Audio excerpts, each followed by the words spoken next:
श्री राधे राधे।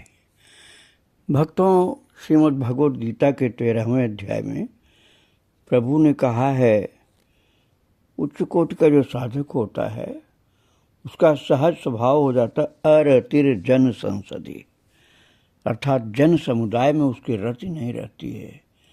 तात्पर्य हुआ कि उसका एकांत सेवन ही जीवन होता है, भीड़ भाड़ में उसे अच्छा नहीं लगता है। माता तपोवनी को ऋषिकेश में, हरिद्वार में जो रखा गया वो पसंद नहीं आता था। ऋषिकेश में बढ़ रहे सामाजिक सरोकार उनको नहीं अच्छा लग रहा था और इससे निकलने के लिए वो लाल बाबा के साथ धराली चली गईं। वहाँ गंगा किनारे एकांत में कुटिया देखकर सकारात्मक ऊर्जा का अनुभव हुआ। एक ओर धराली गांव, दूसरी ओर गंगा माँ। पास में सदियों पुराना कल्प केदार के नाम से भगवान शिव का प्राचीन मंदिर। गंगा के उस पार गंगोत्री के पुरोहितों का गांव मुखवा। गंगोत्री मंदिर के कपाट बंद होने के बाद गंगा जी की जो मूर्ति है, श्री विग्रह गंगा मैया का, वो यहीं लाया जाता है, अर्थात मुखवा में। और 6 महीने यहीं पूजा अर्चना होती है, क्योंकि गंगोत्री का रास्ता बंद हो जाता है तो गंगोत्री से मुखवा लाई जाती है माता। और कुटिया में बैठते ही यहाँ की तरंगें माता को बहुत अनुकूल लगी और वहीं आसन लगाने का, धराली में आसन लगाने का उनका मन पक्का बन गया। लाल बाबा ने रहने की सारी व्यवस्था कर दी और किसी तरह की असुविधा न हो, इसलिए 1 वर्ष तक राशन आदि का भी सहयोग करते रहे। उत्तर काशी गंगोत्री हाईवे पर हर्षिल से 3 किलोमीटर की दूरी पर है धराली। यहाँ सेब की अच्छी पैदावार होती है। हर्षिल का सेब काफ़ी लोकप्रिय है। यहाँ की प्राकृतिक छटा को देखकर गंगोत्री जाने वाले अधिकांश पर्यटक हर्षिल और धराली में अवश्य रुकते हैं। यहाँ शीतकाल में बर्फ पड़ती है, इसलिए यहाँ के ज़्यादातर परिवार 6 महीने के लिए उत्तर काशी चले जाते हैं और वहाँ उनके स्वयं के या परिजनों के मकान हैं। अब धराली में तो माता के लिए लाल बाबा ने सब इंतजाम कर दिया था और धराली में रहते हुए गांव वालों का काफ़ी सहयोग भी मिला। कुटिया में एक मंदिर बन गया। हर मंगलवार को गांव की माताएं आकर के भजन कीर्तन करती। गंगा किनारे एक संत निवास की व्यवस्था हो गई। गंगोत्री जाने वाले संत यहाँ रात्रि विश्राम करते और कुटिया में आकर के भोजन प्रसाद ग्रहण करते। इस तरह धराली में भी संत सेवा शुरू हो गई और स्वयं माता अपने हाथ से संतों के लिए भोजन बनाती थी और सावन में कांवड़िए एक रात विश्राम करते, कुटिया में आकर के भजन संकीर्तन करते और कुछ दिनों में आसपास वही संसार बन गया जिसकी झलक तपोवन में आखिरी शीतकाल के दौरान देखी थी। तपोवन का लेन देन पूरा हुआ तो एक नई यात्रा शुरू हो गई। सेवा वही रही, बस उसका स्वरूप बदल गया। धराली में रहते हुए यात्राएं भी होती रही। कई बार भक्तों की इच्छा होती कि उनके साथ यात्रा पर जाएं। ऐसी एक यात्रा कैलाश मानसरोवर, काठमांडू और मुक्तिनाथ की हुई। विचार आया कि कैलाश मानसरोवर जाना है। दिल्ली बात हुई और चल दिए। हरिद्वार में डॉक्टर संजय शाह से मिल करके अपने स्वास्थ्य की जानकारी ली। जब उन्हें पता चला और साथ चलने को कहा तो ऐसा संयोग बना कि वो भी तैयार हो गए। मिशन अस्पताल का इतना व्यस्त रहने वाला डॉक्टर मरीजों की लंबी लाइन के बीच बात करते हुए बन गया कार्यक्रम और निकाल लिया समय। नेपाल में विष्णु जी का इस यात्रा में काफ़ी सहयोग रहा। उनके आतिथ्य को देख करके अतिथि देवो भव का साक्षात अनुभव हुआ। विष्णु जी अपनी पत्नी के साथ, माता कहती हैं कि हमारी यात्रा में शामिल हो गए और नेपाल के रास्ते मानसरोवर की यात्रा भारत की सरकारी यात्रा से कुछ सुगम है। रास्ते में कई बार ऐसा लगा कि अब आगे बढ़ना मुश्किल है, लेकिन नारायण ने दुर्गम को भी सुगम बना दिया और कैलाश की परिक्रमा भी संपन्न हो गई। उसके बाद मुक्तिनाथ की भी यात्रा हुई। दल के कुछ लोग वापस चले गए। विष्णु जी के बेटे और बहू माता के साथ गए मुक्तिनाथ। उनके सहयोग से ये यात्रा बहुत अच्छी रही। धराली आने के बाद छोटे भाई नरेंद्र का आना भी शुरू हो गया। वो सेवा भाव से आते, क्षेत्र के लिए मेडिकल कैंप लगाते। संत सेवा में भी अन्य भक्तों की तरह उसका भी सहयोग रहता था। और एक बार उसने बताया कि मेरी माँ मुंबई में है, मिलना चाहती है। और एक भगत को पता चला तो बोले कि मुंबई जाकर माता जी से मिलाते हैं। तो महाराज माता गई अपनी माँ से मिलने के लिए। वो अभी तक जीवित थी, बहुत बुजुर्ग थी। और सुभद्रा माता अर्थात तपोवनी माता को देख करके बहुत खुश हुई। बोली कि जाने से पहले एक बार देखने की इच्छा थी और मेरी वह इच्छा पूरी हो गई। अर्थात शरीर छोड़ने के पहले एक बार तुम्हें देखने की इच्छा थी। वहाँ परिवार के काफ़ी लोग मिल गए बम्बई में, और उडुपी से भी मामा जी का परिवार आ गया मिलने। कुछ समय बाद पता चला कि तपोवनी माता की माँ का शरीर जो था, तपोवनी माता था सुभद्रा माता की माँ का शरीर पूरा हो गया।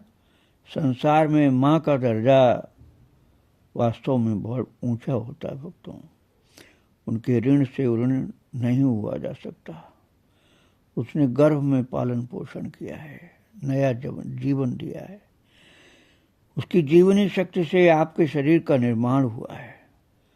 माँ ही बताती है कि आपका पिता कौन है। शुरू के संस्कार भी माँ से ही मिलते हैं। जीवन में उसकी जितनी सेवा कर सकें करना चाहिए। हर जीव के लिए ईश्वर का पहला स्वरूप उसकी माँ होती है। उसके संस्कार से ही हमारे अंदर भक्ति के बीज अंकुरित होते हैं। महापुरुषों ने कहा है कि आप जिन्हें संतान इस दुनिया में लेकर आए हैं, उन्हें आत्मनिर्भर अर्थात सशक्त बनने तक उनका सहारा बने। और जो आपको इस दुनिया में लाए हैं, उनके अशक्त होने पर उनका साहस बने, सहारा बने और उनकी सेवा करके अर्थात माता की सेवा करके उन्हें सशक्त बनाएं।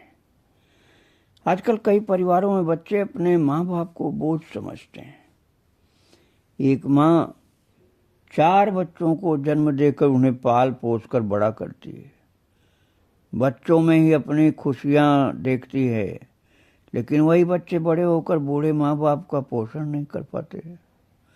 महानगरों में तो बेटे एक दूसरे को अपनी परेशानी बताकर माँ बाप की जिम्मेदारी लेने से कतराते हैं। इसी कारण जगह जगह वृद्धाश्रम खुल गए हैं। माता तपोवनी माता कहती थी, तीर्थ स्थानों में तो ये कारोबार की शक्ल लेने लगा है। और तपोवनी माता का कहना है कि बनारस और वृंदावन में मोक्ष के नाम पर यह कारोबार उन्नति कर रहा है। भक्तों, ये बात मैंने अपनी ओर से नहीं कही है। अब निराश्रित को सहायता देना भी तो मानवता है भक्तों, इसलिए करना चाहिए। किंतु माँ की एक दृष्टि है कि कई लोग इसको कारोबार बनाते हैं। कई परिवारों की बेटियां ससुराल में रहते हुए अपने वृद्ध माता की पिता की देखभाल करती हैं। और हमारे भगत आकर के संसार की और अपनी आप बीती सुनाते हैं, उपाय पूछते हैं। माता पिता की सेवा का कोई विकल्प नहीं है, माँ की सेवा सर्वोपरि मानी गई है। गृहस्थ में रहते हुए वृद्ध माता पिता की उपेक्षा करना ठीक नहीं होता है। भजन, ध्यान, साधना और सेवा का कोई मूल्य नहीं है। माँ की सेवा पहली गुरु की सेवा है। उसके गर्भ से ही जीव संस्कार मिलते हैं। उसकी उपेक्षा करने पर भजन, ध्यान, सेवा में पवित्रता नहीं रहती। इसलिए माँ की उपेक्षा नहीं करनी चाहिए। उसके लक्षण और उपदेश से ही जीव का विकास होता है। मातृत्व के द्वारा पुत्र का पोषण होता है। इसलिए परिवार में अपने अशक्त माता पिता के लिए आप सशक्त सहारा बने, यही धर्म है आपका। माता अपने शिष्यों को ये बताया करती थी। वो कहती थी आपको जो संस्कार मिले उसे बच्चों को दें। बच्चों को अच्छे संस्कार देने और उन्हें आगे बढ़ाने में माँ की प्रमुख भूमिका होती है। इसलिए गर्भ में बच्चा आने के बाद से ही अपने भाव अच्छे बनाए रखें। उस समय माँ के जैसे भाव होते हैं उसका बच्चे पर वैसा ही प्रभाव पड़ता है। इसके लिए परिवार में खुशी और प्रेम का माहौल रहना चाहिए। माँ भोजन बनाए तो प्रेम का भाव हो और ईश्वर का स्मरण हो। और पति या बच्चे प्रसाद पाएं तो प्रेम से पाएं, भगवान का प्रसाद समझकर वैसा ही भाव बना करके रखें। इसलिए भोजन बनाएं प्रेम से, खिलाएं प्रेम से और खाएं प्रेम से। कहा भी है जैसा अन्न वैसा मन। तो प्रसाद बुद्धि से भोजन ग्रहण करने पर ही वास्तविक सात्विकता का विकास होता है। एक चोर चोरी के धन से घर में सामान ले आता है तो पत्नी से कहता है कि आज जब भोजन बनाओ तो पहले किसी साधु को बुलाकर भोजन कराना। पत्नी को अच्छा नहीं लगता कि मेहनत की कमाई से आया राशन मुफ्त में लोगों को खिलाएं। चोर का विश्वास होता है कि चोरी का माल है, पहले किसी साधु को खिलाने तो पाप कम हो जाएगा। ऐसा दृष्टिकोण सत्संग के अभाव में अर्थात सच्चे सत्संग के अभाव में कभी कभी ऐसा व्यक्ति कर लेता है। सभ्यता के साथ चोरी करने की रिवाज लोगों में होती है। एक दिन चोर ने किसी सेठ के बड़े माल पर हाथ साफ कर दिया। उस दिन घर में पकवान बनाने को कहा और मंदिर के बड़े महाराज को बुलाया खाने पर। पत्नी ने बेमन से भोजन बनाया और महाराज जी के आगे परोस कर चली गई। भोजन के लिए साधु जहां भी जाते थे अपना तांबे का लोटा साथ में ले जाते थे। उस दिन ले जाना भूल गए। भोजन के समय चोर ने भी तांबे के लोटे में जल दिया।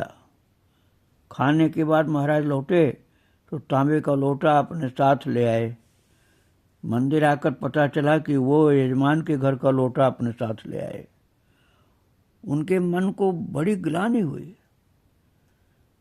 सोचने लगे क्या समझेंगे लोग, अब क्या करें। स्वादिष्ट भोजन से तृप्ति की जगह लोटे को लेकर के विरक्ति उत्पन्न हो गई। गांव के किसी परिचित को बुलाया और उसे वापस भिजवाया। तब पता चला कि वो तो चोर है जिसने भोजन पर बुलाया था। अन्न का ही प्रभाव था जिससे महाराज जाने अनजाने लोटा ले आए और आनंद अवसाद में बदल गया। अन्न का और संग का प्रभाव मन पर अवश्य पड़ता है। नहीं तो बाबा कभी दूसरे को लोटा उठा लाने की भूल नहीं करते। चोर का अन्न था, इसलिए बुद्धि में चोरी वाली बात बैठ गई थी। तो सचेत रहना चाहिए, पवित्र अन्न ही ग्रहण करना चाहिए। माता कहती हैं इसलिए प्रसाद पाते समय अर्थात भोजन ग्रहण करते समय ये ध्यान रखना चाहिए कि क्या खा रहे हो और किसका खा रहे हो। दूसरा, अच्छे लोगों का साथ करें। जब तक साधना और भक्ति दृढ़ न हो जाए तब तक आसपास का माहौल मन को प्रभावित करता रहेगा। इसलिए अन्न की शुद्धि पर बहुत ध्यान देना चाहिए। धराली में रहते हुए यात्राएं होती रही। एक बार पता चला कि स्वामी जी बद्रीनाथ आए हैं। स्वामी जी अर्थात गुरुदेव महाराज बद्रीनाथ पधारे हैं। तो माता भी गुरुदेव का दर्शन करने के लिए धराली से बद्रीनाथ पहुंच गई हैं और वहाँ स्वामी जी का दर्शन प्राप्त हुआ। वर्षों बाद उनके साथ के लोगों से मिलना हुआ। अब तो सबको पता चल गया था कि मैं हिमालय आ गई हूँ और तपोवन 9 वर्ष रही हिमालय के ऊपर। तो माता ने गुरुजी से कहा कि आपने कहा था कि मंत्र दूंगा। बोले अभी पितृपक्ष है। बद्रीनाथ में ब्रह्म कपाल पर पूजा का विशेष कार्यक्रम था। नवरात्र में स्वामी जी लौटे, बोले हरिद्वार चलो। तो माता भी साथ में हरिद्वार गई और दूसरे दिन सुबह स्वामी जी दातून ढूंढ रहे थे, नारियल के तिनके का दातून। तो माता ने ला करके स्वामी जी को दिया। दातून पकड़ाते समय उनकी उंगली छू गई। स्पर्श करते ही ऐसा लगा कि शरीर में तेज करंट लगा और पूरे शरीर में दौड़ गया। ऐसा महसूस हुआ जैसे एक ज्योति से पूरी शरीर की नाड़ियों में दौड़ रही है और रगों में ऐसा रेंगता हुआ कुछ महसूस हुआ और वहीं बैठ गई माता। अर्धचेतन अवस्था में उस ज्योति को अपने शरीर में महसूस करती रही। थोड़ी देर तक शरीर में कंपन होता रहा और फिर उसके बाद शांत हो गया। और उसके बाद जब चेतना लौटी तो बहुत देर तक माता सोचती रही जो उनके ऊपर प्रभाव पड़ा था। तो कई लोगों के अनुभवों से स्वयं जाना कि सद्गुरु या महापुरुष चमत्कार का प्रदर्शन नहीं करते हैं, लेकिन जीवन में चमत्कार घट जाते हैं। जिसके साथ घटता है वो उसका मार्ग प्रशस्त करने के लिए होता है, उसको अपने स्वयं के स्वरूप को समझने के लिए होता है। ऐसी घटनाएं अनायास घट जाती हैं, किसी को पता भी नहीं चलता, लेकिन जिसके साथ घटता है उसके जीवन की दशा और दिशा बदलने लगती है। वह आंतरिक ऊर्जा से सराबोर हो जाता है। ऐसे में शरीर अपना कार्य करता है और ऊर्जा अपना कार्य करती है तथा संकल्प नहीं करना होता, विचार मात्र से विकल्प बन जाते हैं। माता कहती है कि साधन न दिखते हुए भी शेष कार्य पूर्ण हो जाते हैं। गुरु तो अपने सभी शिष्यों का कल्याण चाहते हैं, उनके लिए तो सब बराबर है, लेकिन प्रारब्धवश किसी शिष्य को कुछ विशेष प्राप्त हो जाता है, उस समय गुरु निमित्त बन जाते हैं। और महापुरुषों का कहना है कि दीक्षा केवल मंत्र द्वारा ही नहीं दी जाती, बल्कि इसके कई माध्यम होते हैं। मंत्र दीक्षा, स्पर्श दीक्षा, दृष्टि दीक्षा, संकल्प दीक्षा, शक्तिपात दीक्षा आदि। मंत्र दीक्षा में सद्गुरु अपने चेतन मंत्र को शिष्य की पात्रता के अनुरूप प्रदान करते हैं। स्पर्श दीक्षा में स्पर्श मात्र से शिष्य का आंतरिक रूपांतरण हो जाता है। जैसे आपने सुना था कि राधा बाबा ने श्री पोद्दार जी जो आए थे तो राधा बाबा के चरण को स्पर्श किया पोद्दार जी ने, और गुरुदेव ने चरण स्पर्श किया शिष्य का, और उतने में स्पर्श से ही कल्याण हो गया, स्पर्श दीक्षा हो गई। दृष्टि दीक्षा में सदगुरु दृष्टि डाल करके अपने शिष्य का रूपांतरण कर देते हैं, और शक्तिपात दीक्षा में सदगुरु अपने शक्ति को शिष्य के शरीर में प्रवाहित कर देते हैं। इसके लिए सदगुरु का संकल्प, शिष्य की पात्रता और समय तीनों की अनुकूलता जरूरी होती है। इसके बाद शिष्य के ऊपर निर्भर करता है कि वह अपने सदगुरु के बताए मार्ग का अनुसरण करते हुए अपनी आंतरिक यात्रा को आगे बढ़ाए, जिससे उसे अपने स्वरूप का बोध हो सके। और संकल्प दीक्षा के द्वारा शिष्य की उन्नति होती है। संकल्प दीक्षा में शिष्य की उपस्थिति अनिवार्य नहीं होती है। संकल्प मात्र से शिष्य दीक्षित हो जाता है और उसका मार्ग प्रशस्त हो जाता है। अपनी आंतरिक यात्रा को आगे बढ़ाने के लिए निरंतर और समुचित प्रयास जरूरी है। गुरु तो केवल माध्यम हैं, मार्गदर्शक हैं। अब उस राह पर बढ़ने के लिए कर्म तो खुद को करना होता है। आस्था और विश्वास बनाए रखने के लिए भक्ति जरूरी है। भगवान का स्मरण और नाम का सुमिरन और भगवान को स्मरण, ये भक्ति है। भगवान की भक्ति में भाव की प्रधानता है।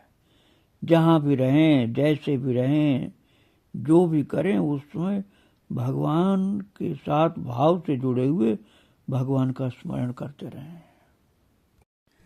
धराली में आने के बाद जीवन में कई बदलाव आए। उडुपी की तरह कुटिया में माताओं द्वारा साप्ताहिक भजन संकीर्तन शुरू हुआ। यात्राएं होने लगीं। सदगुरु का विशेष कृपा प्रसाद मिला। संत महात्माओं के अलावा भक्त भी निरंतर आने लगे। उनके परिवार भी जुड़ गए। भागवत कथा का आयोजन और गांव वालों के लिए स्वास्थ्य शिविर लगने लगे। भक्ति ने नारायण परिवार बना लिया। उसमें भक्त और भक्ति दोनों का महत्व था। खूब कीर्तन भजन भक्ति का रूप था और भक्त लोगों की सेवा थी, इसलिए एक नारायण परिवार का तात्पर्य सत्संगियों का परिवार। भक्त लोग कुटिया में आते, भजन सत्संग करते, सेवा करते। धीरे धीरे नारायण परिवार का आकार बड़ा हो गया। दिल्ली के भी कुछ भगत नारायण परिवार में शामिल हो गए। उनकी इच्छा हुई कि नारायण परिवार बन गया तो नारायण मंदिर की स्थापना होनी चाहिए। नारायण परिवार में कई भक्त ऐसे भी थे जो तपोवन से जुड़े हुए थे। दिल्ली के भगत भी आते तो कुछ ऐसे थे जो तपोवन तक गए थे। 25-30 साल पहले जो भक्त कांवड़ के साथ गोमुख आते थे, उनमें भी कुछ तपोवन गए थे।